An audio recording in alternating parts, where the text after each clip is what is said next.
Bonjour les collègues, je vous espère en forme. Je vais vous faire un point dans cette vidéo sur les dernières informations sociales et syndicales au Conseil régional. Mais avant ça, il faut que je vous parle d'un sujet important. Il y a des élections en ce moment pour renouveler nos représentants, au conseil d'administration de la CNRACL. Alors jusqu'au 15 mars 2021, on nous demande d'exprimer notre choix pour élire les administrateurs de la Caisse nationale de retraite des agents hospitaliers et territoriaux, la CNRACL. Alors ce qu'il faut savoir, c'est que la CNRACL, c'est le seul régime de retraite de base qui est géré par un conseil d'administration élu au suffrage universel direct. Et ça, c'est déjà suffisamment important pour le rappeler dans cette vidéo. Alors, autre information, une information sur la CNRACL que j'avais développée au moment du dossier de la réforme des retraites. C'est que notre régime de retraite, CNRACL, qui est géré par des représentants élus au suffrage universel direct, c'est en ce moment qu'il faut voter, jusqu'au 15 mars, vous devez voter pour le faire, eh bien ce régime, il est excédentaire. Notre régime de retraite, il est excédentaire. Et que le législateur a mis en place depuis des années, pour faire simple, on va dire, un mécanisme de prélèvement de nos excédents de cotisation qui permet de remédier aux difficultés financières des autres régimes de retraite dont la situation démographique est nettement plus défavorable que la nôtre. Alors on estime que notre régime de retraite, à nous, les fonctionnaires territoriaux hospitaliers, notre régime de retraite, il a été ponctionné d'environ 100 milliards d'euros depuis 1974. Donc c'est quand même assez significatif. Donc depuis 45 ans, notre régime de retraite, CNRACL, a financé les retraites d'autres régimes semi-publics ou privés. Donc je vous dis ça parce que je pense que c'est important d'avoir au conseil d'administration de la CNRACL des représentants du personnel UNSA, des représentants du personnel sérieux, efficaces, pugnaces, crédibles, pour préserver nos intérêts. Surtout qu'au-delà de nos cotisations, qu'il faut préserver tout en restant solidaires, il y a quand même de grandes chances que ce dossier de réforme de notre système de retraite, il revienne dans nos débats après la crise sanitaire. Et là encore, il ne faudra pas se laisser faire, il faudra faire entendre sa voix, et donc il faudra compter sur des représentants du personnel UNSA, sérieux, efficaces, pugnaces, crédibles, pour nous informer d'abord sur ce qui se passe et puis pour défendre nos intérêts. Voilà, donc vous avez jusqu'au 15 mars 2021 pour voter par correspondance ou par internet, et pour voter UNSA, ça serait pas mal. Sans transition, un point sur les dossiers sociaux et syndicaux au Conseil régional. Alors on a eu un CHSCT la semaine dernière, pas grand chose à dire, les représentants de l'administration étaient encore chafouins, chafouins dans les deux sens du terme, la définition historique du mot chafouin et puis l'usage actuel de ce même mot chafouin. Chafouin à cause des dernières communications de l'UNSA. Donc au CHSCT de la semaine dernière, les représentants de l'administration faisaient la tête, ils ont pris plaisir à éviter nos questions, nos demandes de précision. Ils ont même refusé de prendre en compte nos demandes de modification sur le dernier procès-verbal du CHSCT d'avant. Là, c'était même pas une question de fond, c'était même pas un débat qu'on voulait avoir, c'était juste une demande pour prendre en compte la vérité de nos propos. Même ça, ils n'ont pas voulu le faire la dernière fois, tellement ils étaient chafouins. Bref, voilà pour le CHSCT de la semaine dernière. Alors, vous dire aussi qu'il est prévu un comité technique jeudi 11 mars, avec notamment à l'ordre du jour une réorganisation au siège de la Direction des ressources humaines et de la DSI.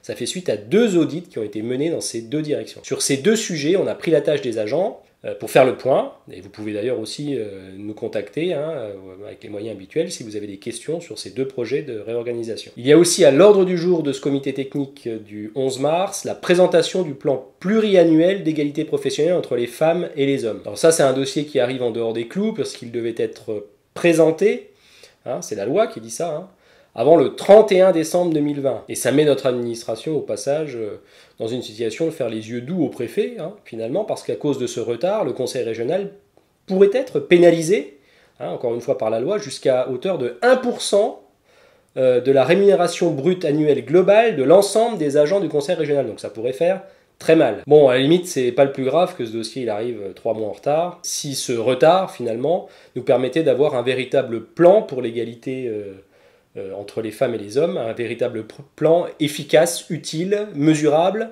évaluable sur cette égalité professionnelle. Et le sentiment global quand même sur ce dossier, c'est peut-être une accumulation depuis des années de documents, de groupes de travail, d'actions, et qu'on n'arrive pas vraiment à faire quelque chose d'efficace sur ce sujet, pourtant important. C'est vraiment dommage parce que l'égalité professionnelle entre les femmes et les hommes, ça devrait être un sujet prioritaire et ça devrait être au cœur de toutes nos actions. Et à l'UNSA, quand on a été auditionné par le cabinet extérieur Altidem, qui a été missionné pour rédiger ce nouveau plan d'égalité entre les femmes et les hommes, nous c'est ce qu'on a dit, c'est que on devient carrément illisible au Conseil régional sur ce sujet, pourtant très important, à force d'accumuler les documents et puis d'y revenir année après année en ayant le sentiment qu'on n'avance pas beaucoup sur l'égalité réelle entre les femmes et les hommes.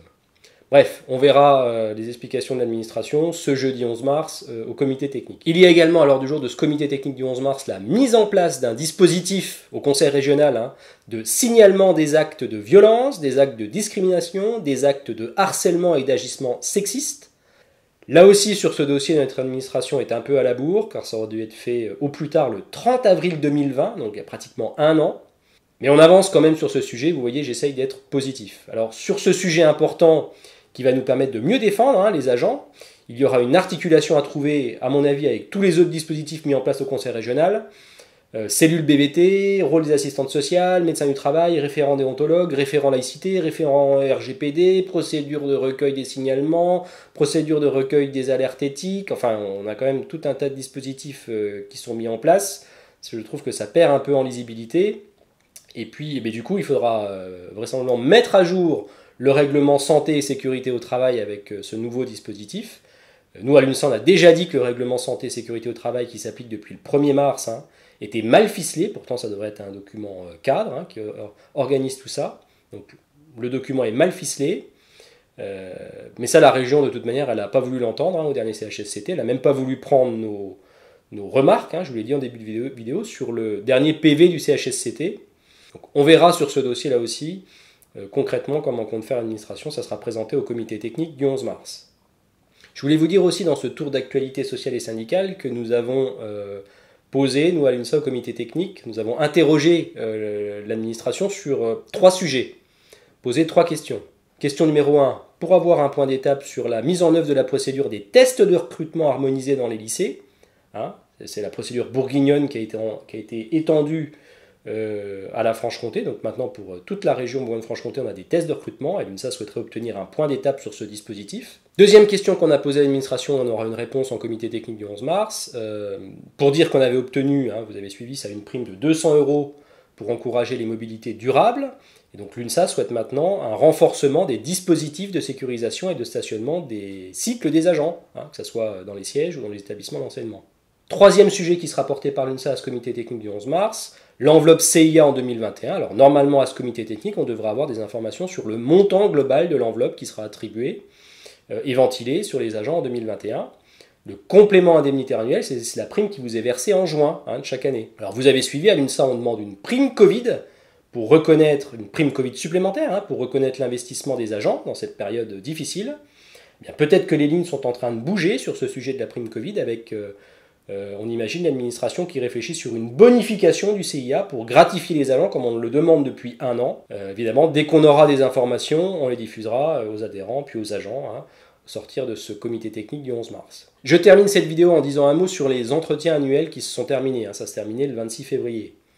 Dans la lettre papier de l'UNSA qui est diffusée, qui a été diffusée en février, il y avait une procédure pour contester votre entretien professionnel. Je vous rappelle que si vous n'êtes pas d'accord, vous avez 15 jours après la notification de votre entretien professionnel pour demander des modifications. Et si l'administration elle ne souhaite pas modifier votre compte-rendu d'entretien professionnel, si vous n'obtenez pas gain de cause, vous pouvez saisir la CAP, saisir les représentants du personnel en CAP, et c'est seulement après l'avis de la CAP que notre administration elle pourra utiliser le compte-rendu définitif de votre entretien professionnel. Alors ça c'est très important parce qu'au mois de mai, il y aura les commissions d'harmonisation qui se réuniront au conseil régional et qui feront le classement des agents sur la base des entretiens professionnels et des rapports d'avancement de grade et de promotion interne. Donc il ne faut pas partir avec un rapport d'entretien professionnel qui serait négatif. D'ailleurs, à ce sujet, sur ce sujet des rapports d'avancement de grade, pas des rapports d'entretien professionnel, à ce sujet des rapports d'avancement de grade, il faudrait quand même que les agents puissent avoir accès